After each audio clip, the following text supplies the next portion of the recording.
li nga xamante ni moom mooy justice financière waaye tamit def ab intégration jëm ci wàllum recouvrement des propriétés budgétaires jëm ci li nga xamante ni moom moo daal di nekk yu état bu Sénégal daal di moom mu nekk loo xamante ni lu am solo la rawaan bu ñuy daal di booy daal di tëgg jéeg li ñu koy waxatee sax. kuy wàll yaan day fekk sa dëkk daa tëggul. te ñun suñu dëkk tëgg na. li ñu moom te ñenn ñi daal di koy gàddaajoo bu ñu ko récupéré dinañ ko mën a jëriñoo. waaw effectivement xam nga ça va même au-delà de li nga xamante ne moom mooy les avoirs de l'État ci li ñuy expliqué noonu. xam nga dañoo toll ci moment boo xamante ni li ñuy wax la remobilisation des ressources intérieures. Remobilisation des ressources intérieures ou bien mobilisation tout court. Mobilisation des ressources intérieures. xam nga ressources intérieures yooyu nag bon il est vrai xaalis nag lu am solo la ci mais y a pas que quand on dit ressources intérieures mooy ñi nga xam mooy sa doomu réew yi nga xamante ni am nañ ay compétences entreprise yi nga xamante ni ci réew mi lañ ne te mën nañ li ñuy def et cetera c'est-à-dire lépp loo xamante ni daal mën naa concourir à ce que réew mi jóg émerger dem de l'avant développer nga dajale ko ngir mën a capitaliser ci loolu léegi nag ci loolu xaalis bi ñuy wax ni da cee am solo da cee am partie bu am solo parce que nag dañoo nekk dans une situation où on a besoin effectivement d'argent waaw le pays a besoin d'argent donc soxla yi bari na ressources yi néew na donc là dans ce cas là fépp foo xamante ne état dafa mën a jëlee day dem chercher yu ko dem jëli ko xam nga nag état force bi mu am mooy maanaam tey man su ma jëlee alal ci yow noo xamante ni jël bi jaarul yoon man damay am de l'argent illicite mais bu xasee ba dugg ci loxoy état day licite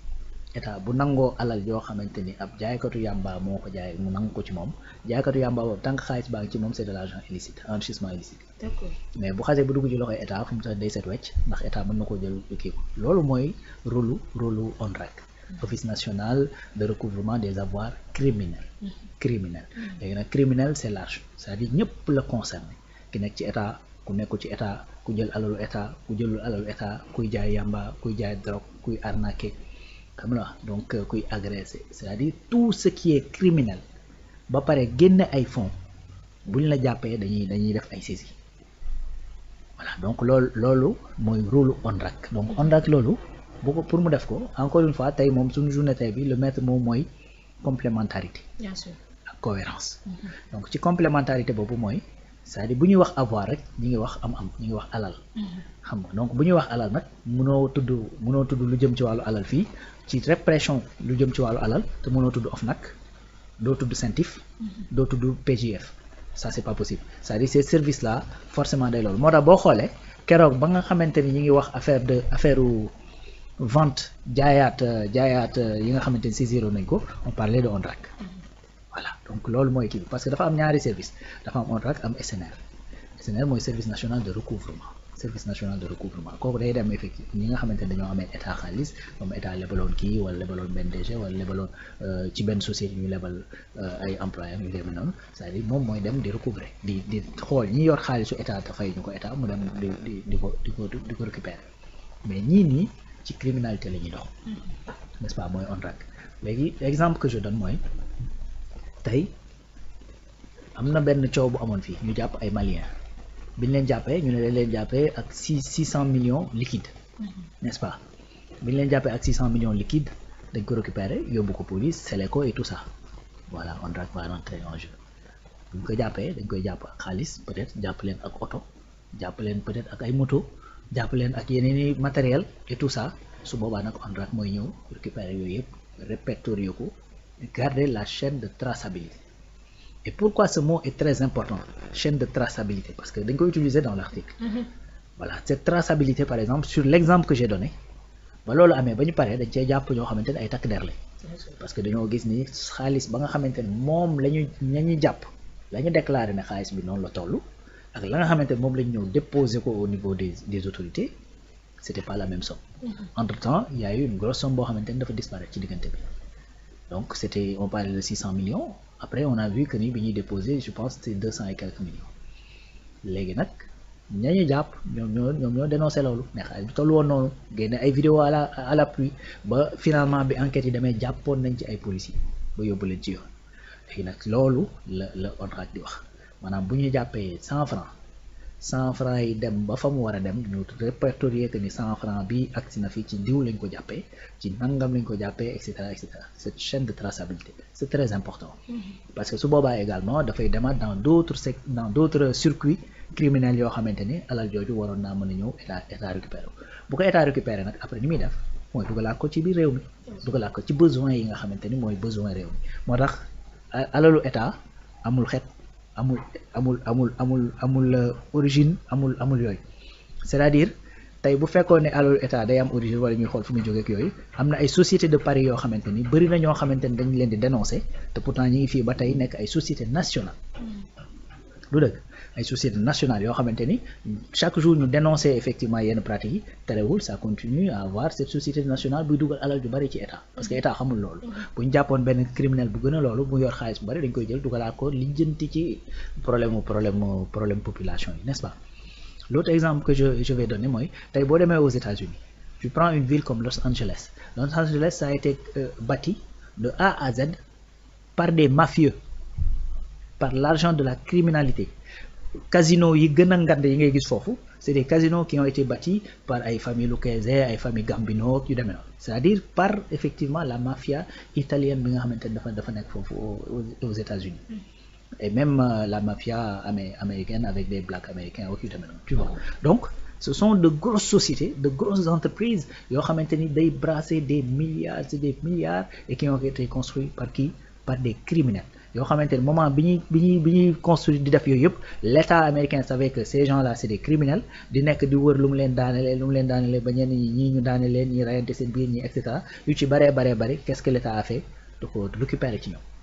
nangu ko lépp lu fay génn ci loo xamante ni lu mën a jóg bénéfice pour Amérique la ñu jël ko effectivement di ko jariñu. Donc c'est aussi simple que ça, c'est ce qu'il faut comprendre effectivement dans cette démarche. Moi, on doit remobiliser effectivement tout ce qui est ressources dans ce pays-là. Et parmi ces ressources-là, s'il y a des avoirs criminels yoo xamante ni état da cee war a teg loxo état dina ci teg loxo te bu ci tegee loxo itam dina veiller ba lépp loo xamante ni mooy la légalité et la traçabilité bi ci war a am ñu def ko ci. Donc c'est ça qu'il faut comprendre dans cette démarche de l'ONDRAC et puis également gën a communiquer comme ils l'ont dit pour que les Sénégalais gën a mën a comprendre c'est quoi la mission lan la ñuy dox ak ban njariñ réellement lañ am parce que l'économie parallèle dafay nërmeel état. Pourquoi économie parallèle dafay nërmeel état parce que état lépp loo xamante ni dañ koy liggéey ci biir réew mi te muy génne ay ressources état da cee war a am. Moo tax état di dem ci entreprise yi di leen redresser di leen laaj impôt yu demee noonu état daf ci war a am parce que loolu muy am noonu moo koy permettre muy mën a garder les charges de l'état defar ay hôpitaux defar ay tali xam nga jàppale baykat yi et cetera donc su fekkee nag dafa am économie parallèle boo xamante ni dafa dem ba ëpp doole par exemple li nga xamante ni moom la état def c'est-à-dire su boobaa état day war liggéey te du ko mën noonu la demee léegi nag état bu demee ba teg bëtam ci loolu da koy récupérer purement et simplement daal di koy jël dugal ci gafagaam ngir mën a doxal li nga xamante ni moom la war a liggéey donc je pense que c'est une bonne chose encore une fois et c'est un autre point positif que moi je vois dans la démarche bi nga xamante ni moom la ñuy mener pour mën a dox ngir jëm ci 2050 bi nga xamante ni c'est pas loin c'est juste devant soriwul dara 25 ans gars yi ñoo jàpp ni c'est beaucoup d'années mais c'est pas beaucoup d'années dans la vie d'une nation 25 ans c'est absolument rien du tout 25 ans d'ailleurs man mii mën naa toog des fois fàttaliku loo xamante ni dama koy fàttaliku comme si ça s'est passé hier alors que ça s'est passé il y a 30 ans tu vois donc ce qui veut dire que 25 ans dans la vie d'une nation c'est absolument rien du tout et ça arrive très vite mais l'essentiel c'est qu'aujourd'hui encore une fois je le répète il faut que les bonnes bases soient posées et bien posées pour que nga xamante ni d'ici 2025 nous les problèmes qu'on a aujourd'hui pour accéder peut-être à un appartement wala pour am auto facilement wala pour xam nga boo bëggee tukki c'est la croix et la bannière que nos enfants qui auront 25 ans en ce moment-là duñu am problème boobu bu ñu bëggee liggéey dinañ ko am assez facilement au contraire da ngay dem sax ba gis ni fi ngay liggéey arrangé tu la nga ni naa def reconversion fi Sénégal xalaatoo reconversion moom da ngay nekk ci benn liggéey da ngay dem ba dëkk ci ngiro parce que yaa ngi ciy faj ay soxla liggéey ba arrangé wu la ci coono ngay dëkk chaque jour mais mënoo def revirement parce que le temps que ngay changer d'orientation sa famille dañuy toog di xaar te lekk ak naan ak ay fajook yu demee noonu mënta toog di xaar moo tax da ngay finalement da ngay mujj ngiroo sax ci li ngay liggéey donc man je pense que ce qu'on poursuit aujourd'hui l'idéal qu'on est en train de poursuivre c'est ça maintenant sànq yaa ko wax say biir kàddu parmi les avoirs de l'État bokk na ci ces jeunes doomu réewam yi nga xamante ni ñu ngi ci doon dans d'autres pays yoo xamante ni di servir ces pays la di liggéey ak naka la état mën a def ban politique la mën a teg ba ñooñu ñu daal di leen mën a récupérer indi leen fi nga xamante ni moom ci réew mi ñu mën a servir seen propre réew. Déjà ci conseil des ministres bi passé le président de la République a lancé l'idée d'une journée boo xamante ni dédiée à la diaspora. Ça c'est inédit. Ça c'est vraiment inédit parce que gis nga diaspora maanaam on doit leur témoigner un respect boo xamante ni foo ko natt war na ko mën a weesu c'est-à-dire prend toute l'aide extérieure bi Sénégal di jël ak les prêts yi nga xamante ni moom ngay dajale ci biti pendant 1 an boo ko dajalee li diaspora bi dugg ci réew moo ko ëpp foofu on parle de 1500 à 1600 milliards par année loo xamante ni diaspora bi mi ngi koy dugal fii ci réew mi donc ñooñu ay jàmbaar lañu bu ñu nekkee ci biti li leen ñor mooy naka la ñuy dajalee foofu le maximum possible pour indi ko fii ci biir réew donc ñooñu il faut que non seulement que tu leur voues un respect mais également il faut que tu profites de ça il faut que tu profites de cette manne là loolu tax ñuy wax affaire de patriote bonne boobu ñuy wax xamante ni l'idée c'est d'avoir une banque boo xamante ni dina mën a permettre de capter loolu nga flux boobu di dugg ci réew mi nga xamante ni boo mënta capter lépp boo ci capter ne serait-ce que 30% ou 40% de cette somme mais ça te fait effectivement une trésorerie boo xamante ni ça te permet de financer beaucoup de choses bu ko defee nga xamante ni ñoom ils vont participer de manière plus efficace à développer le pays et puis de manière plus coordonnée parce que tey da ngay xool da ngay gis bi benn koñ amul woon bâtiment bu fa taxaw ñaari immigré génn nga gis fa ñaari immeuble ñooñu ñu ngi contribuer à changer un peu le visage des quartiers le visage de ce pays et cetera en plus ñooy yónnee dépense ñooy fay ndox ñooy fay courant ñooy fay école xale yi et cetera donc ñooñu bu ñu leen mobiliser te duñ ko bañ parce que en réalité ñu ngi koy def ba pare. c'est problème bi posé woon mooy est-ce que wóolu nañu ñi nga xamante ni ñoom lañ ko war a liggéeyandoo c'était ça le souci. maanaam bañu ma jël sama alal jox ko état pour mu liggéey ci réew mi parce que man déjà maa ngi koy def à mon échelle de façon individuelle maa ngi liggéey sama boor donc boo ma tegalee cadre boo xam ne dina ma mën a permettre ñu def loo xamante ni ñëpp dinañ ci mën a jariñu ben alhamdulilah mais est-ce que la confiance qu'il faut mi ngi fi woon ba ñu war a mën a def loolu léegi nag aujourd'hui l'état actuel cette confiance là essaye na ba restaurer ko ba am ko digganteem ak la majorité des Sénégalais digganteem ak la majorité de ses partenaires je pense que il faudrait effectivement réfléchir en termes de partenariat avec la diaspora donc d'où l'importance de cette journée de la diaspora bi nga xamante ni président de la République ci boppam moo ko initié avec également le forum investir au Sénégal bi muy wax noonu nga xamante ni ça va faire venir au Sénégal des investisseurs yoo xamante ni danañ mën a ñëw xool potentiel bi fi ne man je crois que ça c'est d'excellentes nouvelles yoo xamante ni le président mettre na ko en place donc diaspora bi en tout cas voilà bu dee il faut que ñu rendre leen cet hommage ce respect bi nga xamante ni moom lañ on leur doit également jéem a fexe nu ñu copter flux bi nga xamante ni mu ngi dugg ci réew mi de façon beaucoup plus organisée même su fekkee ni doo am lépp boo ci amee 40 ou 50% de ce flux dina mën a permettre nga am une banque boo xamante ni dina mën a financer à partir de ce qu'on appelle les patriotes.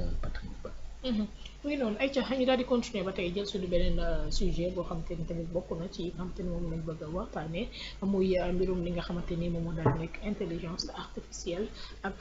li nga xam ne moom Cheikh Diba daal di ministre bi nga xamante ni moom lañ dénk lépp lu jëm ci